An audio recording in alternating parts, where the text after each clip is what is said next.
lesson 3 of Unit 8, the shifted form of a parabola. So today what we're going to talk about is what happens to the equation of a graph when you take the parabola and you move it up, down, left, or right. And also we'll be looking at when you change the equation, vice versa, what it does to the graph on the XY axis, okay? So although the standard form of a parabola has advantages for certain applications, it's not helpful locating the most important point on the parabola, which is the turning point. So in this lesson, what we're going to talk about is learning the form of a parabola where the turning point is fairly obvious.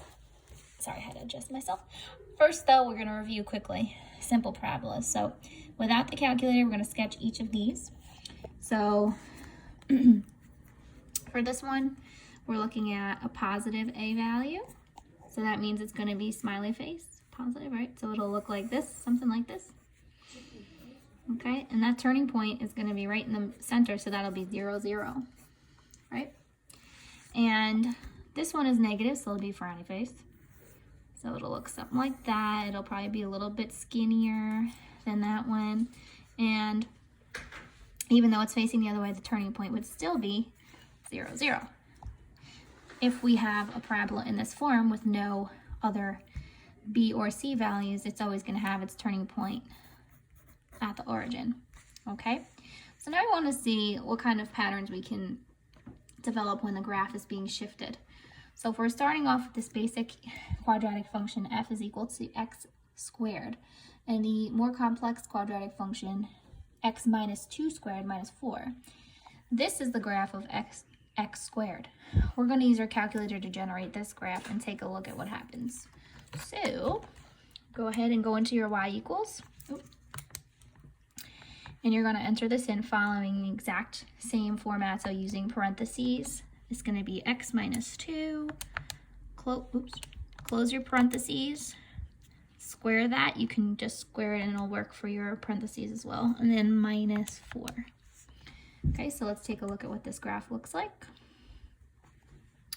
All right, so as you can see, it's a little bit lower than the other. What I'd like to do is I'd like to see what this turning point is here. So it looks like it's 2, negative, what is that? 4, 2, negative 4. So we'll go 2, negative 4, and then I'll sketch that graph. It appears to go through the origin like that.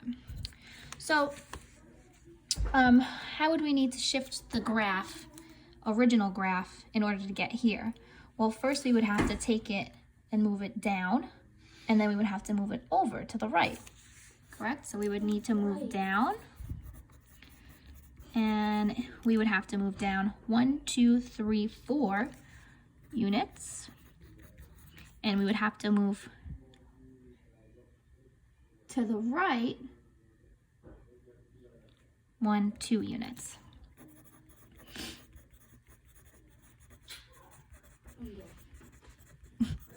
Okay, what is the turning point? We already looked at that. It was 2, negative 4. So what we want to kind of look at is how does this relate to the original and how does it relate to how it was shifted? So if our function was x minus 2 squared minus 4, how does this relate? So we said we would have to move to the right 2 units, right? That would be here in the turning point. And also moving down 4 units, we have this minus 4. So it kind of all adds up. So let's see. We're going to keep looking at the pattern and a little bit of a simpler example. So we have this parabola, again, x squared, and it's shown here on this grid. We're going to look at x squared plus 2, and then we're going to look at x squared minus 4. So again, go into your calculator, just clear this out. And we're going to do x squared plus 2.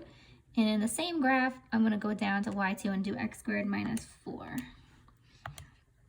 So I can try to get an idea here of what's going on. Okay, so when I do x squared plus 2, I see that the graph is going up 2, right? And when I do x squared minus 4, it's clearly gone down 4 units. So what do you think the pattern is here? It's pretty clear.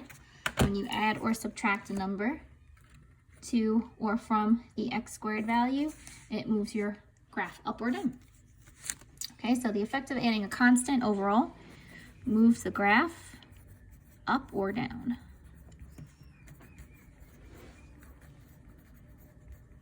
Okay, so if you're adding, it goes up, and if you're subtracting, it goes down. So for the coordinates of each of these turning points here, the turning point here is 0, 2, and the turning point for this one was 0, -4, which you can see you can get right from this equation. So without doing anything, what would the coordinates of this turning point be for this parabola? You can look at it and you can see that it's going to be going down 150, so your turning point would be 0, -150. Pretty simple, right? So now let's just look at what that pattern was when we were actually subtracting or adding the number to the x before it was being squared, so inside the parentheses, right? This is the x squared. Now let's see what happens when we add 3 to the x before squaring it, and then when we subtract 1 from the x before squaring it. So we're going to clear this out, and we're going to enter these in. So this is parentheses x plus 3 squared. Oops, I pushed the wrong button because I'm not really looking. Let's delete that. Squared. Nope, I double squared it. Look, see guys, you can just keep pushing delete until you get out of there. Squared, and then we're going to go down to y2 and do, what was it, x minus 1. X minus 1 squared. And we'll take a peek, see what happens. All right, so the x plus 3 moved to the left 3 times. So it was 1, 2, 3, stayed in the same y value there. And then for x minus 1, it moved to the right once. So hopefully you're able to see what that pattern is. Why is the horizontal shift counterintuitive? Well, the thing is, it's a plus 3, but that one went left. And the minus 1 went right.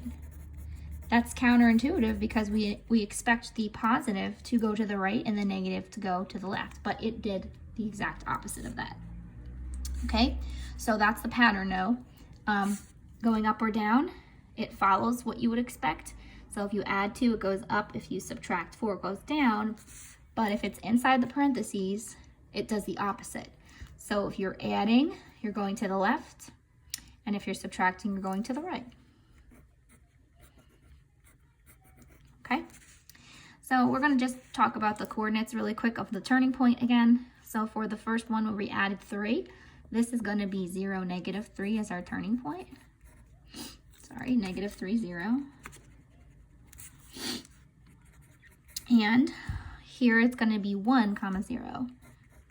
So again, it's going to be the opposite of what you see inside there.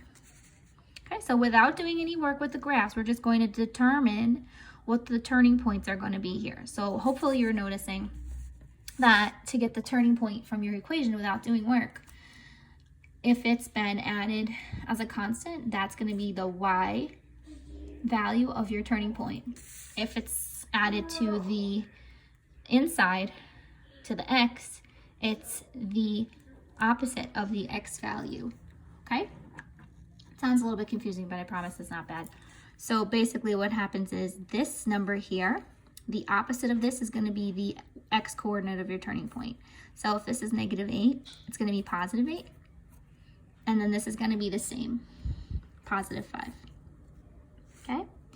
And the same thing goes for this. It's going to be the opposite of the number I'm adding to. This 5 does nothing except make it skinnier. It's the opposite of this, so it's going to be -1. And then the same, -4. That's my turning point. Okay, one more. This -2 doesn't do anything.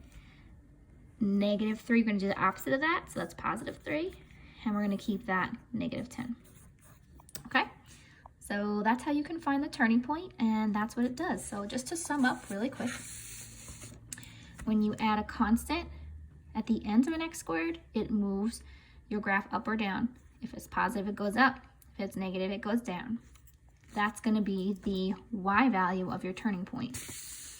when you add a number to or subtract it from the x inside the parentheses before it's squared, that moves your graph to the left or the right. And in this case, it's the opposite. So if it's a plus, it goes to the left, and if it's a minus, it goes to the right. And that gives you your x coordinate. Okay, so, and one last thing to sum up, when you're given the equation like this in this form, you can get the turning point without graphing it, without even looking, by just seeing the number you're adding to it. You take the opposite of that. If there's no number there, it'll just be 0. And then the number you're adding outside the parentheses is your y value. And that's it. Okay, guys, have fun.